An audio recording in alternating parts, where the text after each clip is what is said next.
카치아의 전생은 인간과 마족이 대립하고 있는 세계로 수차례의 전쟁 끝에 양쪽 모두 큰 피해를 입고 기약 없는 휴전이 오래 지속되고 있었습니다. 카치아는 국경수비대 대장인 아버지와 국경 부근의 마을 촌장의 딸이었던 어머니 사이에서 태어났습니다. 카치아는 자신이 태어나고 자란 마을이 너무 좋았습니다. 모두가 서로의 안부를 물어보며 기쁠 때는 마치 자신의 일처럼 기뻐해주고 슬플 때는 함께 울어주었기 때문입니다. 그 때문에 카치아는 마을 사람들 모두가 가족처럼 느껴졌고 그들이 나와 우리 가족을 위해서 힘써주듯 카치아 자신도 그들을 위해서라면 무엇이든 할 수 있을 것이라 생각했습니다. 카치아에게는 소꿉친구인 엘리아가 있었습니다. 엘리아는 카치아의 바로 옆집에 살았고 부모님들끼리 사이가 좋아 카치아와 엘리아는 어릴 적부터 함께 있을 기회가 많았습니다. 그래서 늘 함께 밥을 먹고 놀고 공부하고 목욕하고 잠도 같이 잤습니다. 어릴 적부터 카치아하고만 지낸 탓인지 엘리아는 카치아가 아닌 다른 친구들과 대화를 나누거나 같이 노는 걸 어려워했습니다. 카치아는 엘리아가 겁이 많고 낯을 가리는 성격이란 걸 누구보다 잘 알고 있었기에 늘 엘리아의 곁에서 함께 시간을 보냈습니다. 마을 사람들을 비롯한 카치아와 엘리아의 부모님도 카치아와 엘리아가 장차 결혼해서 행복하게 살 거라고 믿어 의심치 않았죠. 16살이 되었을 무렵에도 여전히 카치아와 엘리아는 함께 있는 시간이 많았습니다. 그 무렵부터 카치아는 악몽을 자주 꾸게 되었습니다. 엘리아가 죽는 꿈, 부모님과 마을 사람들이 누군가에게 살해당하는 꿈 등 불길한 꿈의 연속이었습니다. 카치아는 점점 잠들기가 무서웠습니다. 카치아가 잠들지 못해 뒤척이고 있으면 엘리아는 가녀린 두 팔로 카치아를 꼭 안아주었습니다. 카치아는 엘리아의 온기를 느끼며 다시 잠을 청하곤 했습니다. 어린 나이였음에도 불구하고 엘리아에게 느끼는 감정이 단순히 친구로서의 우정이 아닌 사랑임을 깨닫는 건 카치아에게 그리 오래 걸리지 않았습니다. 그러나 잠깐의 평화에 안주했던 탓일까요? 카치아에게 있어 행복했던 시절은 마족의 급습으로 끝을 맞이하고 맙니다. 마족의 급습에 철저히 대비되지 않았던 인간의 나라는 속수무책으로 마족의 공격에 당했습니다. 한정된 국경수비대의 병력만으로 카치아의 아버지는 마족에게 맞섰지만 역부족이었고 그는 장렬히 전사하고 말았습니다. 도망가기엔 늦었다고 판단하여 카치아의 아버지를 따라 마족의 침공에 저항하던 마을 사람들 역시 마족에게 차례차례 살해당했습니다. 다행히 마을 어른들의 선견지명으로 아이들을 먼저 대피시킨 덕분에 아이들은 가까스로 목숨을 부지할 수 있었지만 통제가 되지 않은 아이들은 뿔뿔이 흩어져 버리고 말았습니다. 카치아와 엘리아는 서로의 손을 꼭 잡고 함께 도망쳤습니다. 턱 끝까지 차오르는 숨을 참고 뛰었습니다. 그러나 아직 어린 카치아와 엘리아가 밤새 도망치는 데는 한계가 있었습니다. 앞도 제대로 보이지 않을 만큼 근처가 어두워졌을 무렵 둘은 근처에 낡고 허름한 오두막을 발견해 그곳으로 들어갔습니다. 카치아는 추위에 떨고 있는 엘리아를 위해 집안 여기저기를 더듬어서 부서진 나무 잔해를 모아 마법으로 모닥불을 피우고 창문을 통해 혹시 모를 추격자를 경계했습니다. 엘리아는 지칠 대로 지쳐 먼지가 가득한 땅바닥에 그대로 주저앉았습니다. 엘리아는 창문 밖을 보고 있는 카치아의 뒷모습을 한참 동안 바라보다가 말을 꺼냈습니다. 카츠, 우리 살 수 있을까? 살 수 있어. 정말? 어떻게? 내가 죽더라도 너만은 반드시 살릴 거야. 카츠가 죽고 내가 살아봤자 나는 혼자가 되는데? 나 요리도 못하고 마법 공부도 못하고 화장실도 혼자 못 가고 카츠 말고는 친구도 없고 이제는 부모님도. 그렇다 하더라도 너만은 반드시 살아야 해. 그렇지 않으면 너희 부모님을, 마을 사람들을 뵐 면목이 없어. 엘리아는 더 이상 말을 잇지 못하고 카치아의 옷자락을 붙잡았습니다. 카치아는 엘리아의 떨리는 손을 차마 뿌리치지 못하고 그 손에 이끌려 엘리아의 옆에 앉았습니다. 엘리아는 카치아를 놓치지 않겠다는 듯이 카치아의 옷자락을 붙들고 카치아의 어깨에 머리를 기댔습니다. 엘리아가 소리 없이 울고 있다는 걸 알아챈 카치아는 엘리아가 마음껏 울 수 있도록 말없이 엘리아의 어깨를 감싸 안아주었습니다. 얼마나 시간이 지났을까요? 깨진 창문 사이로 햇빛이 카치아의 얼굴을 비췄고 잠시 잠들었던 카치아는 눈부심을 느껴 잠에서 깼습니다. 카치아는 자신의 어깨에 기대 아직 잠들어 있는 엘리아가 깨지 않도록 조심조심 겉옷을 벗어 바닥에 깔고 엘리아를 그곳에 눕혔습니다. 그리고 밤새 울었는지 눈물 자국이 남은 엘리아의 얼굴을 보고 주머니 속에 넣어뒀던 손수건으로 눈물을 닦아줬습니다. 카치아는 엘리아의 머리를 쓰다듬으며 다른 사람들은 지키지 못했지만 너만은 반드시 지키고 말 거라고 마음속으로 다시 한번 다짐합니다. 카치아와 엘리아는 다시 먼 여정을 계속하기 시작했습니다.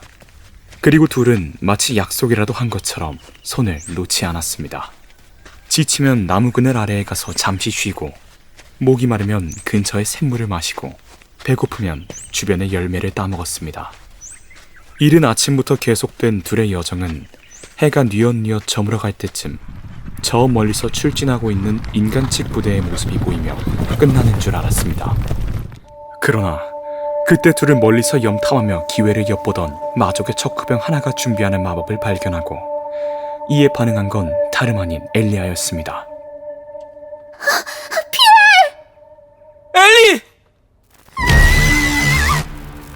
엘리아는 척후병의 마법을 직격으로 맞아 피를 흘리며 쓰러졌고 카치아는 허겁지겁 일어나 마법으로 척후병을 쓰러뜨린 뒤 엘리아를 손으로 받치고 일으켜 세웠습니다. 엘리아는 피를 토하면서도 웃는 얼굴로 카치아에게 말했습니다.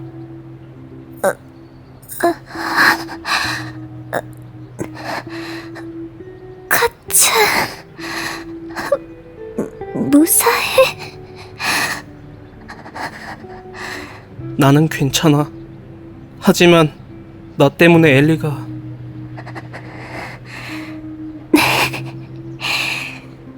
어떤 것이든 잘하는 카츠도 이런 실수를 다 하는구나.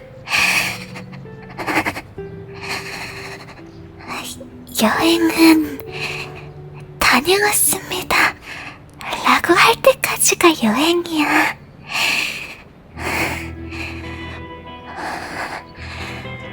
우린 아직 누구에게도 다녀왔습니다 라고 하지 않았잖아.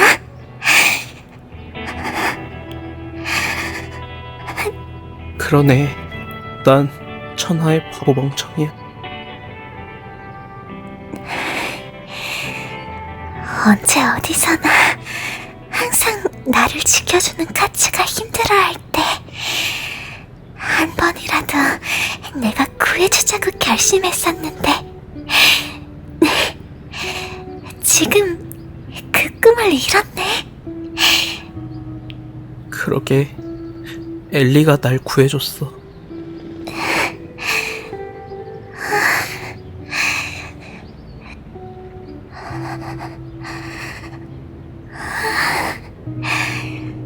카츠의 신부가 돼서 맛있는 요리도 해주고 카츠 닮은 아이를 낳아서 예뻐해주고 꼭 애를 둘이나 키우는 것 같아 라며 잔소리도 하고 싶었는데 어려울 것 같아.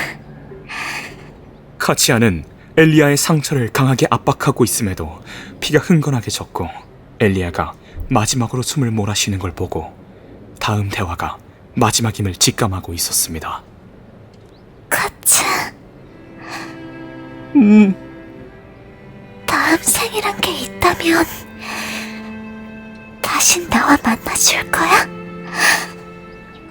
물론이지. 너와 내가 언어가 달라서 대화가 통하지 않고 보지 못하게 방구석에 숨어 있더라도 너와 내가 언어가 다르듯 네가 어디에 숨어있든 어떻든지 간에 반드시 너를 찾아서 다시 너와 만날게. 나를 어떻게 찾을 거야? 어떻게든. 엘리아는 주머니에 있던 빨간 머리끈을 꺼내 카치아에게 주었습니다. 자, 원래 다음 생일 선물로 주고 싶어서 만들었는데 지금 줄게. 그 머리끈을 하고 있으면 카츠가 날 못 알아보더라도 내가 카츠를 알아볼게.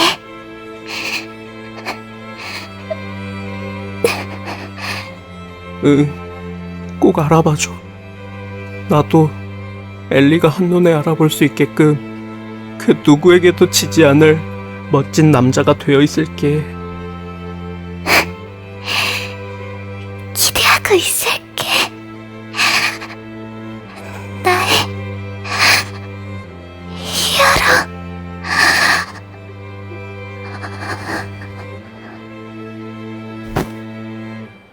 엘리아는 마지막으로 힘을 내 카치아의 볼에 키스를 하고 웃으며 숨을 거뒀습니다. 카치아는 엘리아의 시신을 부둥켜 안고 한참을 오열했습니다.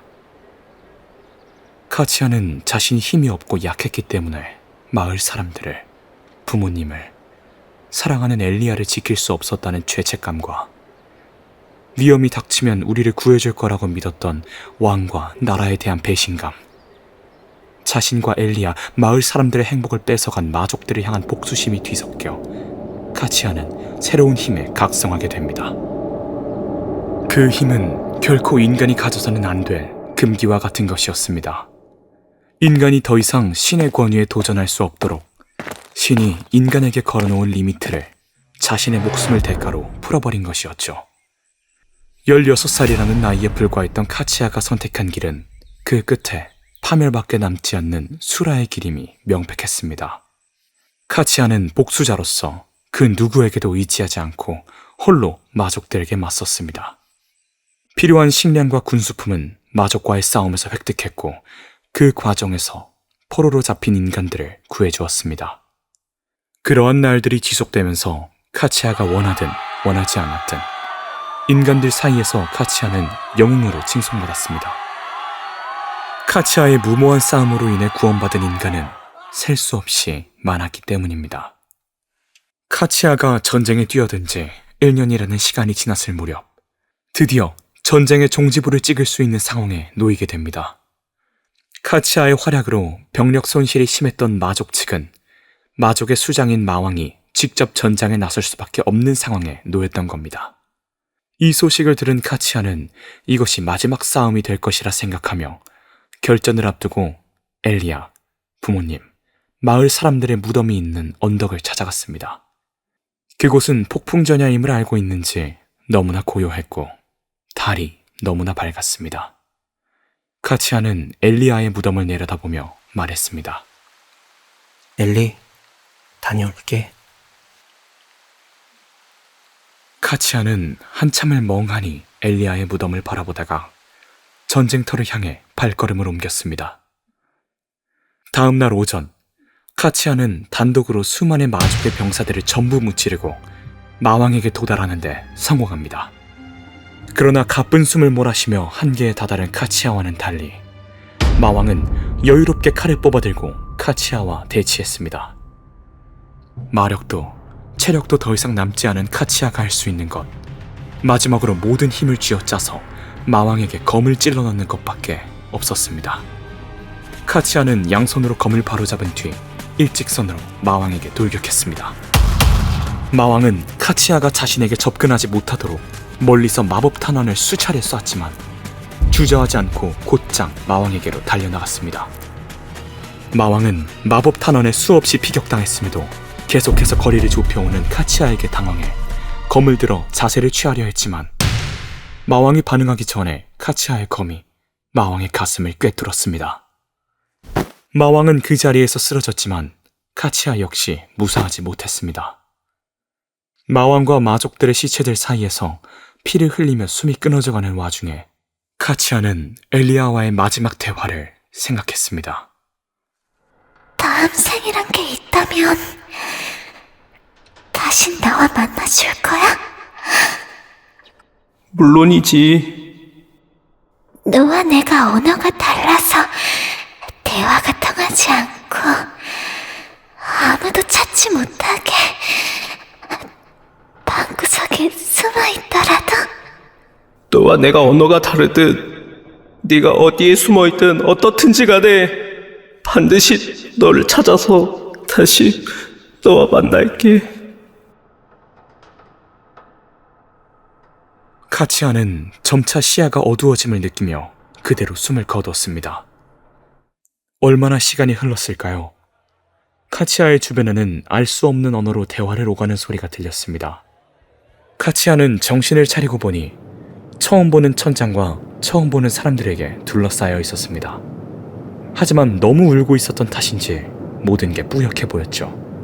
눈물을 닦으려고 손을 들어보니 자신이 갓난아기가 되어 있다는 사실을 깨달았고 한 손에는 엘리야가 줬던 빨간 머리끈이 들려 있었습니다. 무엇보다 카치아가 놀랐던 건 전생의 기억을 가지고 있었다는 점입니다. 카치아는 주위를 살펴봤습니다.